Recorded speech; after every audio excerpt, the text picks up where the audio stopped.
ধন্যবাদ এবং স্বাগত জানাই আরেকটি ভিডিওতে। আজকে একটা ইউনিক ভিডিও নিয়ে কথা বলবো। আমরা প্রায়ই শুনি বোবায় ধরেছে, রাতে মুখ চেপে ধরেছে ঘুমের মধ্যে। এই যে বিষয়গুলো এর সায়েন্টিফিক এবং সাইকোলজিক্যাল ব্যাখ্যা কী এবং এর চিকিৎসা কী সেটি নিয়ে আলোচনা করব এবং সাথে সাথে এর কারণগুলো কী সেটিও বলবো।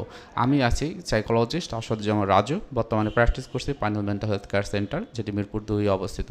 খুবই ইম্পর্ট্যান্ট এই বিষয়টি, কেননা যখন এই রকম কোনো সমস্যা যে ঘুমিয়ে আছে তখন মনে হয় যে গ্যাংরাচ্ছে, আমাদের কাছে অনেকে এসে বলে বা বিভিন্ন রকমের শব্দ করে।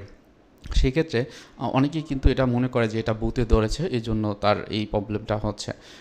কিন্তু সায়েন্টিফিক্যালি এবং সাইকোলজিক্যাল যে বিষয়টি সেটিকে বলা হয় যে এটা একটা রোগ, যেটিকে বলা হয় স্লিপ ডিসঅর্ডার বা প্যারাসোনোমিয়া এবং স্লিপ প্যারালাইসিস।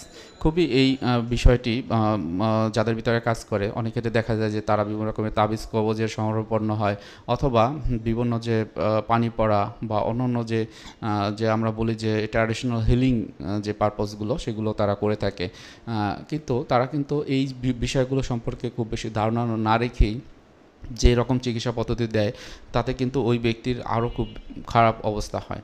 তাহলে আসুন আসলে এর কারণগুলো কী। এই কারণগুলো হচ্ছে অনেক সময় মাংসপেশি শিথিল থাকে, অনেক ক্ষেত্রে তাদের ব্রেনের ভিতরে যে অক্সিজেনগুলো সেই অক্সিজেনের লেভেল কম থাকে এবং দেখা যায় যে তাদের ঘুমের যে সময়টি, অর্থাৎ সে হয়তো ঘুমাচ্ছে অথবা জেগে আছে, এর মাঝামাঝি একটা অবস্থানে সে বিরাজ করে।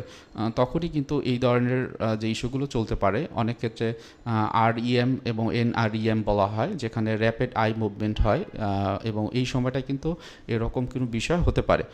অনেক ক্ষেত্রে এর কারণ হতে পারে পর্যাপ্ত ঘুমের অভাব। হয়তোবা দেখা গিয়েছে যে সে বেশ কিছুদিন ঘুমায়নি, যখন পরে একটা দিন রাতের বেলা ঘুমাতে গেল বা দিনের বেলা ঘুমাতে গেল, তখন কিন্তু এই যে অপর্যাপ্ত ঘুম এর কারণে কিন্তু তার এই যে ধরনের যে সিমটম সেটা হতে পারে।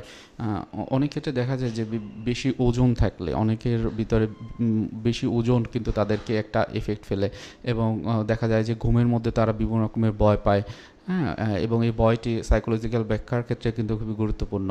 হয়তোবা এমন হয় যে তার দিনগুলো ভালো যাচ্ছে না, বিভিন্ন রকমের স্ট্রেস অ্যাংজাইটির ভিতর দিয়ে যাচ্ছে, তখন কিন্তু তার এই যে ঘুমের ভিতরে যে এই যে আওয়াজ করা অথবা অনেকে যে বলে যে ভুয়া ভূতে ধরা, এই যে লক্ষণগুলো তার ভিতরে কাজ করতে পারে।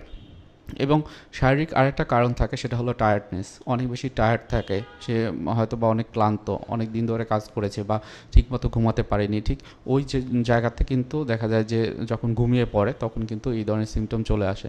তারপর হলো ট্রিটমেন্টের জায়গাটি যদি আমি আসি, যে এই ট্রিটমেন্টটা কীরকম হয়। প্রথমেই এর চিকিৎসাটা হবে স্লিপ হাইজেনিক, যেটা হলো যে আপনি নিজেও সেলফ হেল্প টেকনিক হিসেবে ব্যবহার করতে পারেন। খুবই সিম্পল, বাসাতে বসেই করা যায়।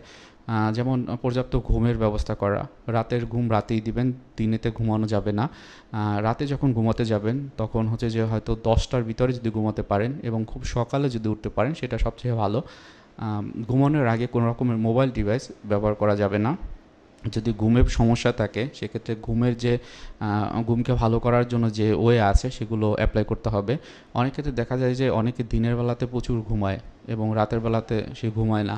এরকম যদি চলতে থাকে সেক্ষেত্রে তার যে ইনসোমনিয়া সেটা কিন্তু গ্রো করবে এবং একটা সময় শুধুমাত্র এই যে ভুয়া ভূতে ধরা বা এটি না, তার বিভিন্ন রকমের ব্রেন গঠিত যে সমস্যাগুলো সেগুলো কিন্তু তার ভিতরে কাজ করবে। এবং সাথে সাথে যে হেলদি ডায়েট খুবই গুরুত্বপূর্ণ। খাবার দাবারের দিকে নজর দিতে হবে। কী ধরনের খাবার খাচ্ছি, সেখানে পুষ্টিকর খাবার আছে কিনা, সবুজ শাকসবজি বা অন্যান্য খাবার দাবার আছে কিনা সেটি খেয়াল রাখতে হবে। প্রতিদিন বিভিন্ন রকমের খাবার দাবার, নতুন নতুন খাবার দাবার খাচ্ছে কিনা সেটাও খেয়াল রাখতে হবে। এরপর হচ্ছে যে ওয়েট লুজ করা। অনেকের অনেক বেশি ওজন থাকলে সেক্ষেত্রে যে আমরা বলি অবাসিটি, সেটা কিন্তু কমিয়ে নিয়ে আসতে হবে। কেননা এই যে যাদের ভিতরে অনেক বেশি হচ্ছে যে ঘুমের সমস্যা থাকে বা এই ধরনের শরীরের মানে অনেক রকমের হলো ওয়েট থাকে, বেশি ওয়েট থাকে, তাদের ক্ষেত্রে কিন্তু এই সমস্যাটি হয়ে থাকে। অনেকের ক্ষেত্রে দেখা যায় শ্বাসতন্ত্রে বিভিন্ন রকমের ইনফেকশন বা সমস্যার কারণে কিন্তু অনেক ক্ষেত্রে এই সমস্যাটি হয়, যেটিকে স্লিপ অ্যাপনিয়া বলা হয়। খুবই গুরুত্বপূর্ণ এই বিষয়টি। সেক্ষেত্রে একজন ফিজিশিয়ান বা সাইকাটিস্টের কাছে এসে তাদের ট্রিটমেন্ট নিতে হয়। তারপর হচ্ছে যে মেডিসিন ট্রিটমেন্ট খুবই গুরুত্বপূর্ণ, যেগুলো হচ্ছে যে সাইকাটিস্টরা দিয়ে থাকেন। প্রথমে অ্যাসেসমেন্ট করেন তার ফিজিক্যাল কোনো প্রবলেম আছে কি না, বা সাইকোলজিক্যাল কী কী প্রবলেম রয়েছে, কোন কোন জায়গাগুলোতে এফেক্ট ফেলে, সেইগুলো আইডেন্টিফাই করে একজন অভিজ্ঞ সাইকাটিস্ট তাদেরকে মেডিসিন ট্রিটমেন্ট দিয়ে থাকেন। এবং সাথে সাথে তার ভিতরে যদি কোনো মানসিক সমস্যা থাকে সেই ক্ষেত্রেও কিন্তু যে মানসিক সমস্যার যে চিকিৎসা সেটিও একজন সাইকিয়াট্রিস্ট দিয়ে থাকেন। অনেক ক্ষেত্রে দেখা যায় তার ভিতরে অ্যাংজাইটি এবং স্ট্রেস থাকে যেগুলো ম্যানেজমেন্ট করা শিখতে হয়। অনেক ক্ষেত্রে তারা নিজেরাই করতে পারে এবং কিছু কিছু বিষয় আছে যেগুলো হচ্ছে যে প্রফেশনালরা তাকে হেল্প করার মাধ্যমে সে নিজে নিজে বাসাতে বসে করে। কাউন্সেলিং বা সাইকোথেরাপি খুবই গুরুত্বপূর্ণ, কেননা এই কাউন্সেলিংয়ের মাধ্যমেই তার হয়তো অতীতে যে যদি কোনো ট্রমা থাকে বা পিটিএসডি থাকে, মানসিক আঘাত থাকে, সাথে সাথে তার পার্সোনালিটি কোনো যদি প্রবলেম থাকে বা বিভিন্ন রকমের স্ট্রেস, যেটি হলো তার জব স্ট্রেস বা পার্সোনাল লাইফ স্ট্রেস, এই ধরনের যদি কোনো বিষয় থাকে সেক্ষেত্রে কিন্তু কাউন্সেলিংয়ের মাধ্যমে তাদের এগুলো চিকিৎসা দেওয়া হয়। সো সর্বোপরি আমি বলবো যে বোবা ভূতে ধরা বা এই রিলেটেড যে সমস্যাগুলো যারা হলো তাবিজ কবজের উপর নির্ভর করে বা বিভিন্ন রকমের পানি পড়া বা কবিরাজের মাধ্যম দ্বারগ্রস্ত হয়, তারা কিন্তু আসলে এই চিকিৎসা পায় না। তবে চিকিৎসা রয়েছে, যদি ফিজিক্যাল কোনো প্রবলেম থাকে সেক্ষেত্রে এর থেকে মুক্তি পাওয়া সম্ভব। যদি সাইকোলজিক্যাল প্রবলেম থাকে সেক্ষেত্রে মুক্তি পাওয়া সম্ভব। কিন্তু এই এই ধরনের চিকিৎসক যারা হচ্ছে যে কবিরাজি করে বা বিভিন্ন তাবিজ কবচের মাধ্যমে চিকিৎসা দিয়ে থাকেন, তাদের উপর নির্ভর করে যদি অনেক দিন ধরে এই প্রবলেমটা নিয়ে থাকেন সেক্ষেত্রে এটা আপনার ফিজিক্যাল এবং সাইকোলজিক্যাল যে হ্যাজার্ডগুলো বা যে স্বাস্থ্য ঝুঁকি সেটি হতে পারে। অনেক ক্ষেত্রে হয়তো বা ব্রেনের বিভিন্ন রকমের যে অর্গান রয়েছে বা পার্টস রয়েছে সেখানে কিন্তু সমস্যা হতে পারে। তো এই ট্রিটমেন্ট নেবেন, ভালো থাকবেন এবং সুস্থ থাকবেন সবাই। আসসালামু আলাইকুম।